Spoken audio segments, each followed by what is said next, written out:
Monotonous routine की वजह से बच्चे को इस तरह की प्रॉब्लम्स आती हैं कि जब वो शुरू में आता है ना तब तो उसके पास बहुत पैशन होता है, बहुत जुनून होता है। सर ये जो टाइम होता है बच्चे का, दिवाली के बाद वाला जो मेन पीरियड होता है, इस टाइम पे बच्चा बहुत ही डीमोटिवेट हो जाता है। तो सर बच्चों को थोड़ा सा गाइड कर। बच्चा जो मेन पेपर होता है ना उसका जो प्रेशर वाला स्ट्रेसफुल जो एनवायरनमेंट होता है उसके लिए भी बच्चा थोड़ा सा क्या होता है ना मेंटली प्रिपेयर होता है। अब रही बात इसकी तैयारी भी कैसे करनी चाहिए। हेलो दोस्तों, बहुत बहुत नमस्कार। और आज हमारे साथ हैं केमिस्ट्री के मास्टरो अमिताभ शर्मा सर। सर स्वागत है आपका। Thank you sir, thank you. जैसा कि आप लोग जानते हैं कि जो कोटा में टॉप फैकल्टीज की अगर बात की जाए तो उसमें अमिताभ सर का एक नाम है। अरे सर, जो बहुत बड़ा नाम है कोटा में। और अमिताभ सर हमारे साथ काफी सालों से जुड़े हुए हैं। और अमिताभ सर जो है पिछले कई सालों से कोटा में काम कर रहे हैं और बहुत बेहतरीन सर की तरफ से काम हुआ है। सर ने बहुत टॉप रैंक भी प्रोड्यूस की है। तो आज सर से जानेंगे कि कैसा सर का सफर रहा, क्या जर्नी रही सर की, कहां से सर ने स्टार्ट किया था और आज सर यहाँ पर हैं। तो इतने सालों का एक्सपीरियंस आप ध्यान से सुनिएगा, आपको बहुत सारी चीजें आज सीखने को मिलेंगी सर से। सर कैसा रहा आपका एक्सपीरियंस जो टीचिंग करियर की अगर बात करें तो? बहुत ही शानदार, बहुत कुछ नया नया सीखने को मिला। हर साल नए नए बच्चों से मिलना होता है तो नो डाउट इन इट बहुत कुछ सीखने को मिला। शुरुआत मैंने सबसे पहले जो थी बहुत ही बिगनिंग में मैंने तभी से पढ़ाना शुरू कर दिया था जब मैं एज ए खुद एक स्टूडेंट हुआ करता था। तो उस समय मैंने पढ़ाना शुरू कर दिया। फिर जैसे ही मेरी एजुकेशन पूरी हुई तो मुझे एक उस समय बहुत बड़ा एक इंस्टीट्यूट हुआ करता था तो वहाँ से मेरे को एक शानदार ब्रेक थ्रू मिला और फिर वो वहाँ से जो जर्नी चालू हुई तो वो आज तक कंटिन्यू है। और अब no doubt in it Kota के एक और बहुत बड़े प्लेटफॉर्म के साथ काम कर रहा हूँ, PW फिजिक्स वाला। तो नो डाउट इन इट बहुत ही एक ऑसम एक्सपीरियंस रहा है सर। सर जैसे बच्चों का देखा जाता है कि बच्चे इस टाइम पर आते आते जैसे दिवाली के बाद का जो टाइम होता है जी, उसमें बच्चे सर बहुत डिमोटिवेट हो जाते हैं जी, क्योंकि लगातार कंटिन्यूअस इतनी कंसिस्टेंसी मेंटेन करना जी, हर एक बच्चे की बस की बात नहीं होती कि लगातार वो पढ़ता रहे, जो डे वन पे उसकी एनर्जी है वो अभी भी हो। जी। तो सर बच्चों को आप क्या बताना चाहेंगे, कुछ ऐसा मूल मंत्र बच्चों को मिल जाए अमिताभ सर की तरफ से कि यार आप ऐसा करो तो आप जिंदगी में आगे और बढ़ सकते हो? देखिए सर, एक्चुअल में ये बहुत ही अच्छा क्वेश्चन है। बेसिकली इसका मेन इशू जो होता है, मेन रीजन होता है वो मोनोटोनस लाइफ होती है।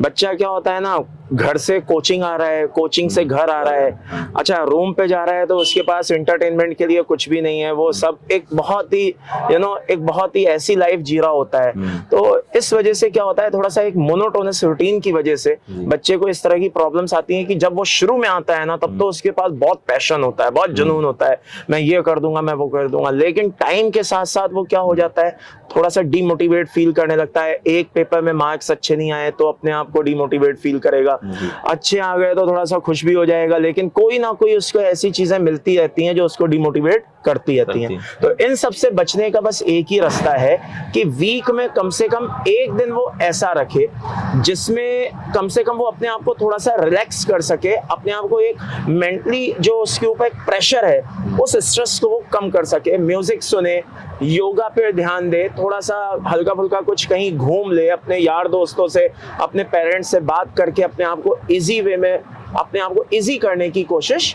करे।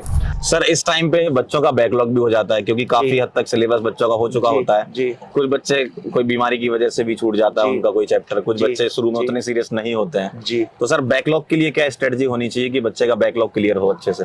देखिए सर, पहले तो मेन इशू तो ये है कि पहले तो ये पता करना है कि भाई बैकलॉग आखिरकार हुआ क्यों। तो पहले तो वो ध्यान से देख लीजिए, एनालिसिस कर लीजिए कि भाई बैकलॉग क्यों हुआ। तो उसमें क्या करना है आपको, ये जब आपको पता चल जाए कि इस वजह से हुआ है, वो गलती दोबारा नहीं करनी है, नंबर 1।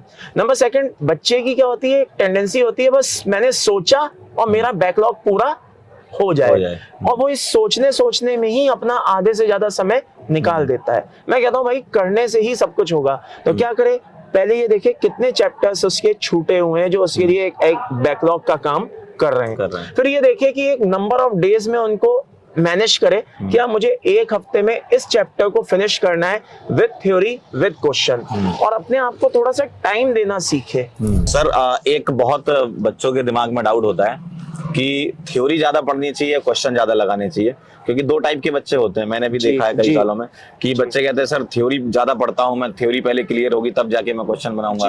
कई बच्चे होते हैं वो सीधे क्वेश्चन अटेम्प्ट करते हैं, फिर उससे सीखते हैं, उससे अपनी थ्योरी बनती है।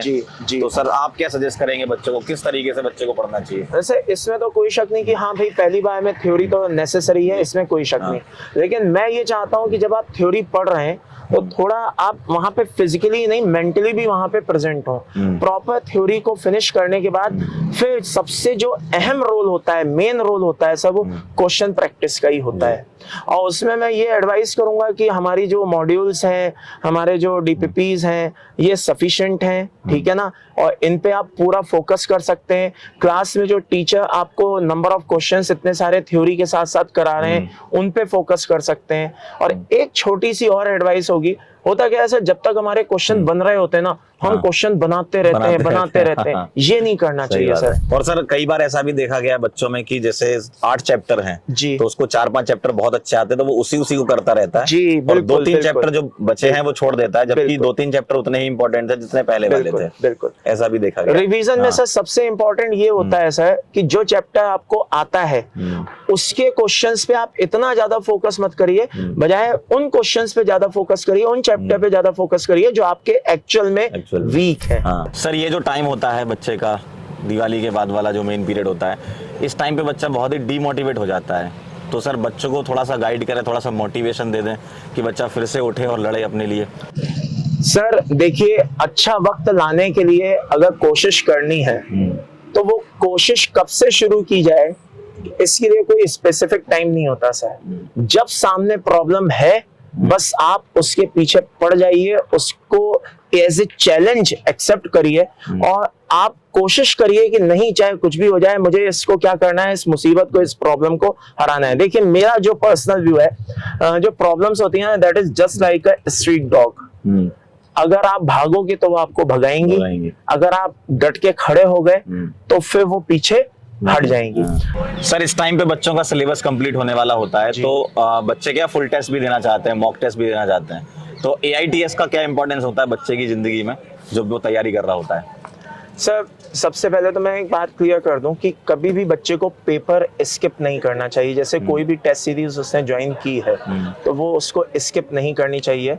कम से कम आपको आपकी जो प्रिपरेशन है, आपका राइट नाउ क्या लेवल चल रहा है, कितनी सब्जेक्ट में आपकी डेप्थ है, ये सारी चीजें क्या होती हैं, एनालिसिस होती रहती हैं। तो एक तो बच्चे को, अच्छा इससे क्या होता है, एक और भी फायदा होता है, बच्चा जो मेन पेपर होता है ना, उसका जो प्रेशर वाला स्ट्रेसफुल जो एनवायरनमेंट होता है, उसके लिए भी बच्चा थोड़ा सा क्या होता है ना, मेंटली प्रिपेयर होता है। अब रही बात इसकी तैयारी भी कैसे करनी चाहिए, तो देखिए पहले जैसे जो भी टेस्ट सीरीज, जैसे हम अपनी टेस्ट सीरीज की बात करें, ऑल इंडिया जो हमने AITS चलाया है, तो हम लोगों ने क्या किया है सर, हम लोगों ने पहले यूनिट्स के बेसिस पे टेस्ट को कंडक्ट करने का सोचा है, फिर धीरे धीरे हम नंबर ऑफ यूनिट्स को बढ़ाएंगे, है ना। तो ये सर इस तरह से ही बच्चे को क्या करना चाहिए, कोशिश करना चाहिए कि टेस्ट सीरीज के साथ अपने सिलेबस की क्या करे, रिवीजन करे, प्रिपरेशन करे। ये नहीं कि टेस्ट में कुछ आ रहा है और उसकी प्रिपरेशन कहीं और जा रही है। तो अगर वो उससे मान के चलिए सर, मैं कहता हूँ 100% ना सही 70% भी अगर वो सब्जेक्ट के साथ तालमेल बैठा सका, जो टेस्ट सीरीज हमारी चल रही है, तो सर उसका मान के चलिए सर 80% उसको अपना रिजल्ट बहुत ही अच्छा मिलने के चांस बढ़ जाते हैं। सर कई बार क्या होता है, बच्चे सोचते हैं कि जो हमारे रेगुलर टेस्ट हो रहे हैं जी, कोई बात नहीं, इनमें नंबर आ रहे हैं नहीं आ रहे हैं जी, हम तो मेन पेपर में फोड़ देंगे। ये बहुत बड़ा मिसकंसेप्शन होता है बच्चों का। टेस्ट में नंबर नहीं आते हैं, बच्चे पढ़ते रहते हैं, सोचते हैं कि हम एकदम फाइनल पेपर होगा तो उसमें हम फोड़ देंगे। तो ये जो AITS है ये चेक करने के लिए भी हो सकते हैं कि भाई आप देख लो, क्योंकि ऑल इंडिया लेवल पे होते हैं, आप कहाँ पर स्टैंड कर रहे हो, तो वो कंपटीशन आपको फील हो जाता है। एक्चुअल में क्या होता है ना सर, जो लाइन आपने बोली वो बेसिकली क्या होती है, वो बच्चों की एक साइकोलॉजी होती है, अपनी गलती को नजरअंदाज करके अपने आपको एक सेटिस्फाइड करने की। यहाँ ठीक है, मैं आज परफॉर्म नहीं कर पा रहा ना, कोई बात नहीं, मैं वहां जा करके तो कर ही लूंगा। अरे भाई कैसे कर लेगा, ये अपने आप को सेटिस्फाइड करना बच्चे बंद करें कि मैं अभी परफॉर्म नहीं कर रहा हूँ, कोई बात नहीं तब कर लूंगा। नहीं, ऐसे नहीं होता है, आपको करना पड़ेगा और धीरे धीरे अपने आप को आपको प्रिपेयर करना पड़ेगा।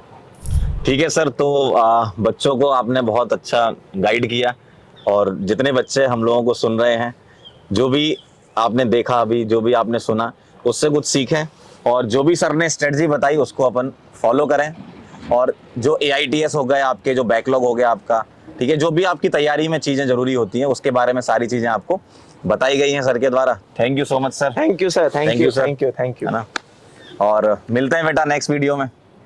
All the best. All the best.